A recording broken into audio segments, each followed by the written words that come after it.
In this video, Nunda Historical Society members Sue and Laura guide you through the Historic Quilt Exhibit they organized this past summer at our museum. Hello, welcome to our quilt exhibit that we did for Americana Day through the Nunda Historical Society. I'm Sue Long, and this is my quilting buddy. I'm Laura Thornton, and we are avid quilters. We are going to give you a tour today through the exhibit. It will be here until September 1st, but after that we need to put the quilts back in their boxes to keep them from fading from too much exposure to sunlight. So, are you ready for the tour?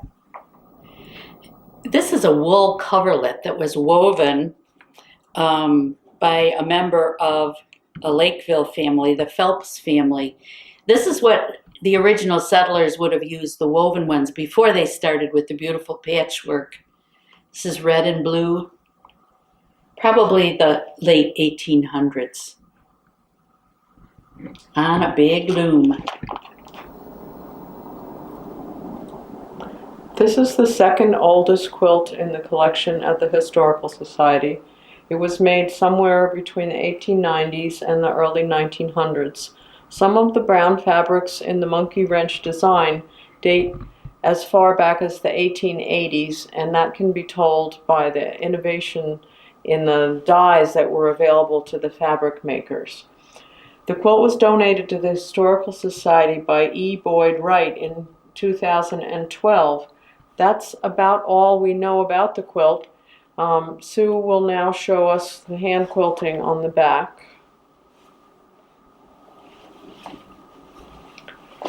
You can see that the quilt was very finely quilted. Probably it has a cotton batting, which is what was used at the time, and the close quilting was required to keep the batting in place, to keep the person who was sleeping under it warm. If all the batting migrated when the quilt was washed, then it would be lumpy, and some places would be warmer than others. This quilt was made probably in the 20s, 30s. It's tied, as you can see. It's not hand quilted, but tied together to keep the three parts together. The back is pretty pink color, and we know it was made by this man. We're lucky enough to have a photograph of Joseph Wilcox Raleigh. We believe it was made for a grandchild, and it was donated to us at the Historical Society from the Gleason family. You can tell it's well worn and used. Perfect for a new baby, grandchild. We refer to this quilt as the George and Martha Washington quilt because they're the most recognizable squares on this creation. The quilt is made in red work embroidery, which was very popular around 1900. Souvenir squares of illustrations of popular tourist attractions were sold with the designs printed on the fabric in red ink. The purchaser would embroider over the printed design in red thread. Some needlework catalogs and newspaper columns also featured these pre-printed design squares. This autograph quilt was made by Nunda women in the red work style. Betty Lippincott Slauson donated the quilt to the Nunda Historical Society. Family tradition about the quilt is that it was created as a fundraiser by a Baptist church group, which included the donor's grandmother, Flora Lippincott. This quilt is a log cabin quilt, and it became a popular design in the 1860s when Abraham Lincoln was president. It's called log cabin. It strips, and the center is usually red for the fire in the hearth, or yellow for a light in the window could be. This one is put in the pattern of, what is it, Laura? Sunshine and shadows. Sunshine and shadows. It's a very heavy quilt. And again, it's hand quilted partly. With the beautiful backing. It was made by Marie Barney and donated by her granddaughter Joan, I believe. So you can see the bar shapes that signify the logs in the home. This quilt was made by the Ladies' Aid Society of the Ridge Methodist Church between the 1930s and the 1940s. The Ridge Methodist Church stood on the northeast corner of the intersection of Ridge Road and New York State 408 in the town of Mount Morris. The church was closed and then demolished in 1945. Some of the fabrics in this quilt were from feed bags.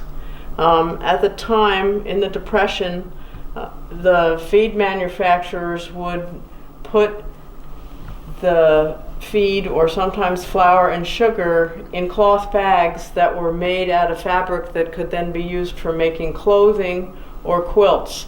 And the story was that the mom would send a daughter to the feed store with dad to make sure that he got enough bags of feed in matching fabric on the bag so they would be able to complete a dress. This quilt is tied also, which was a good way to do it when people were trying to raise money, quicker way.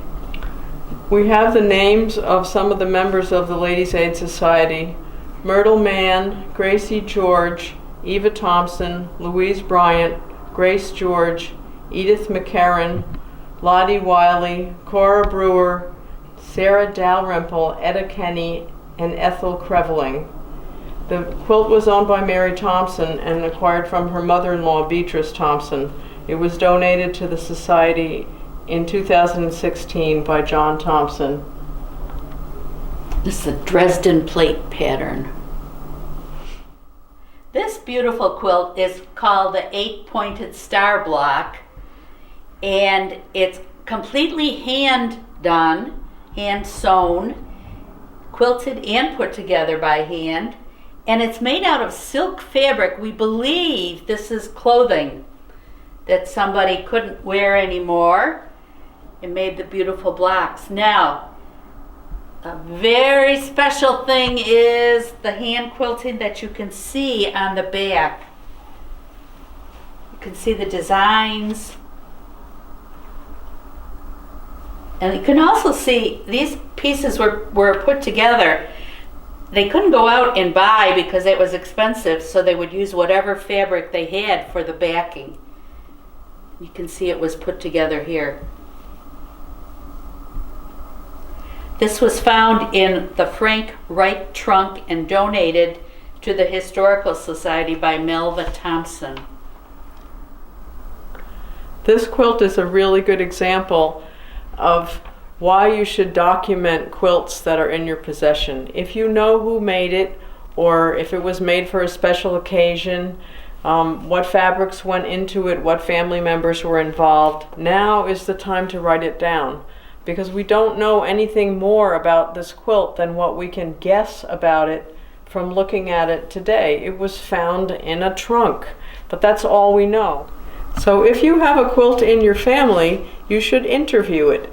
You should try to find out who made it, when was it made, was it for a special family occasion, what materials were used, were they special scraps from your childhood dresses that your grandmother put into the quilt that you were taking off to college. All these kinds of information are precious, and when the person who knows about it dies, then those things are lost. Then when you make your documentation for the quilt, keep the documentation with the quilt where it's stored, and then future generations, when they find it, will be able to know all the special things that went into the making of your family's quilt. This is another redwork quilt, autograph quilt also, that remember what Laura said about documenting. This one is perfectly documented, made by the ladies of White Settlement in 1913. And what they did was they probably went out and got maybe 50 cents, and you could have your autograph put on, and then people embroidered over it. This person made a lot of money with her block. It was probably for some cause for the church. We do have all the names and they're in alphabetical order. So if you're looking for a relative, it's right here, it's documented.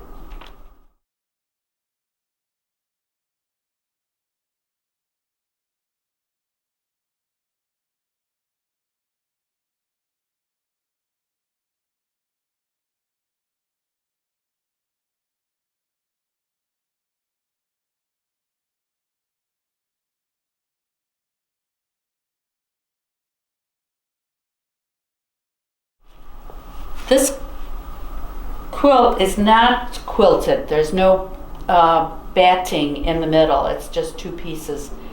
It was made to raise money for the church. This quilt was donated to the Historical Society in 2007 by Alice Thompson. It was previously owned by Bernice Phelps and may have originally belonged to the Foster family. This style of quilt is called a crazy quilt. It was very popular in the 1890s into 2000. The pieces are joined together and then decorative embroidery stitches are made on top. This one's quite unique in that it has these little pom-poms showing where the quilt was tied together. The quilt is also very heavy. We speculate it might have a wool blanket inside as a filler because it's very, very heavy. And it has a beautiful patterned background. Okay, this is another quilt that was made to raise funds. It was made by the Charlotte B. Weaver Junior Club of Girls of the Women's Relief Corps, which was organized in Nunda in the very early 1900s to help support the Grand Army of the Republic members. Again, people would be asked to pay a little bit and have their names signed. It's interesting that they have the names of the president, the senior vice president, the junior vice president, the secretary. It's the Depew, the Haynes, Powell, Jackson, familiar names in Nunda. The problem is we haven't gotten a lot of information on the junior club, which we would like to. So if anybody has anything to add to this, or if they knew of somebody that was in this club, we'd love to hear from you. This quilt was donated by Cynthia Weaver of Geneseo, New York.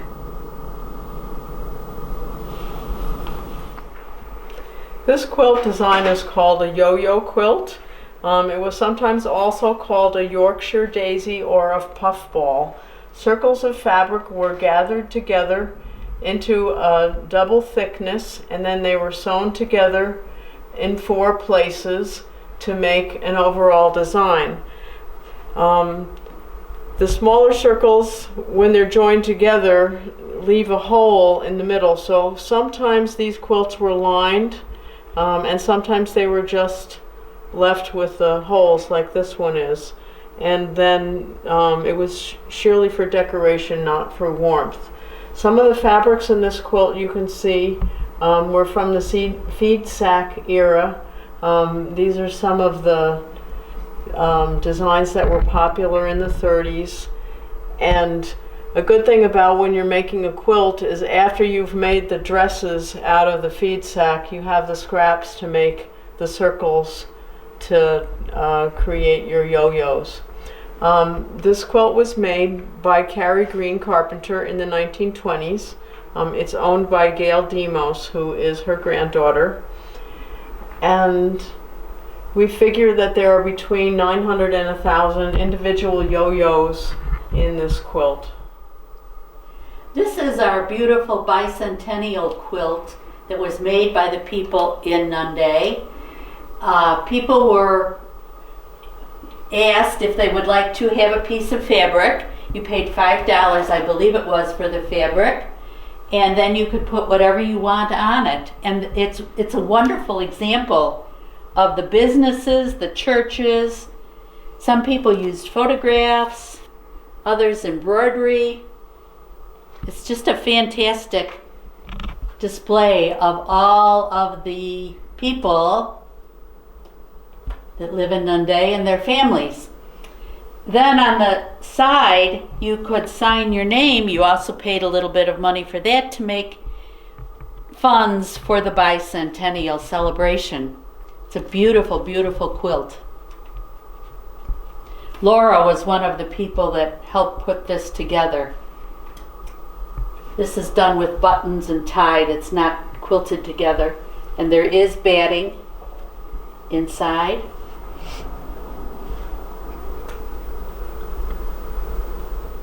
We hope you have enjoyed today's tour. Please visit us soon.